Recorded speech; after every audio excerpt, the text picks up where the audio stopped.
ఏమో మన జీవితంలో మన చావు కొద్ది రోజుల్లోనే ఉండొచ్చేమో, రేపేమి సంభవించునో మీకు తెలీదు. మీ జీవం ఏపాటిది. ఇప్పుడు ఇంకా తగ్గిపోయింది మన ఆయుష్కాలం. ఎంతమంది చచ్చిపోతున్నారు, చిన్నపిల్లలు, మధ్య వయస్కులు, ముసలివాళ్ళు. ఏ క్షణమైనా మనం కళ్ళు మూసామనుకోండి, అది నిత్యాగ్న దండన. అయితే మరలా యేసు రాడుగా నీ కొరకు రక్తం కార్చడానికి, మరలా ప్రవక్తలు రారుగా నీకు హితబోధ చేయటానికి, మరలా అపోస్తులు రారుగా మీకు చెప్పటానికి, పీడి సుందరరావు ఉండడుగా మీకు చెప్పటానికి. భూమి మీద మోషేయు ప్రవక్తలు ఉన్నారు అన్నాడు ధనవంతుడు అడిగిన ప్రశ్నకి. కనుక భూమి మీద ఉన్నప్పుడే మీరు స్టడీ. మీ అందరి కొరకు నేను ప్రార్థిస్తాను, నిత్య జీవానికి రావాలని. మీ అందరికీ ఆరోగ్యం కావాలని కాదు, మీ అందరికీ రోగం రాకూడదని కాదు, మీ అందరికీ ఆస్తులు ఉండాలని కాదు, ఆస్తులు రాకూడదని కాదు, లేదా ఉండాలని. ఏది అలాంటివి ఎప్పుడు నేను ప్రార్థన చేయనండి. నిత్య జీవానికి పిల్లలు నడిపించు తండ్రి అంటాను. మహాభాగ్యం అండి. ఎంత సంపాదించినా వదిలి వెళ్ళేదే కదండి ఇదంతా. దానికోసం ఎందుకండి మన బ్రతుకు కాలాన్ని పాడు చేసుకోవటం? ఇలాంటి బోధ ఈ ప్రపంచంలో మొదటి నుంచి మనిషి అన్న వాడికి బోధిస్తే ఈ లోకం ఎంత బాగుండేదండి.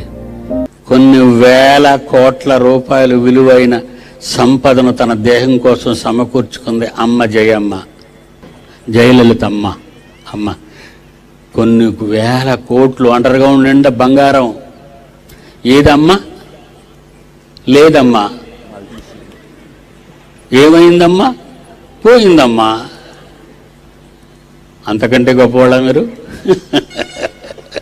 సదాంగాడి కంటే గొప్పవాళ్ళ? కిల్లర్ వీరప్పని కంటే గొప్పవాళ్ళ? ఏమండి? ప్రభాకర్ పిల్లల కంటే పేరు ప్రఖ్యాతులు ఉన్నాయా? బిన్ లాడర్ కంటే పేరు ప్రఖ్యాతులు ఉన్నాయా? మీకు ఏమున్నాయి చెప్పండి? ఏమి లేవు. మనకేమి లేవు. మనకు మనమే గొప్ప, మనకు మనమే పూడుకుంటాం. రావటం తెలీదు, పోవటం తెలీదు, బ్రతకటం తెలీదు, ఎలా బ్రతకాలో తెలీదు. ఎంత పిచ్చేవారండి మనుషులు. ఎవరండి వీళ్ళకి చెప్పి బాగు చేయగలరు? ఏ బడిలో ఉన్నాయండి పాఠాలు ఇవి? ఏ కళాశాలల్లో ఉన్నాయండి పాఠాలు? ఏ విశ్వవిద్యాలయాల్లో ఉన్నాయండి ఇలాంటి పాఠాలు? ఇలాంటి పాఠాలు చెప్తే ఎంత బాగుంటుందండి. నిజమర్రా, ఈ మాటలు చెప్పేవాళ్ళు ప్రపంచంలో మనకు దొరకరు.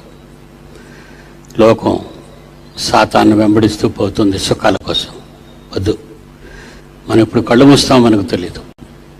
సిద్ధంగా ఉందాం, రెడీగా ఉందాం మనం. ఎందుకంటే మన కోసం ఆయన ఎదురు చూస్తున్నాడు రమ్మని. మీరేదో సమాజానికి భయపడి, మీరు నమ్ముకున్న సంఘానికి భయపడి, మీరు నమ్ముకున్న మతశాఖ పెద్దలకు భయపడిపోయి, మీరు కానీ ఈ విషయం తెలిసిన తరువాత కూడా మారకపోతే మీరు నిత్యాగ్ని దండన తప్పదు.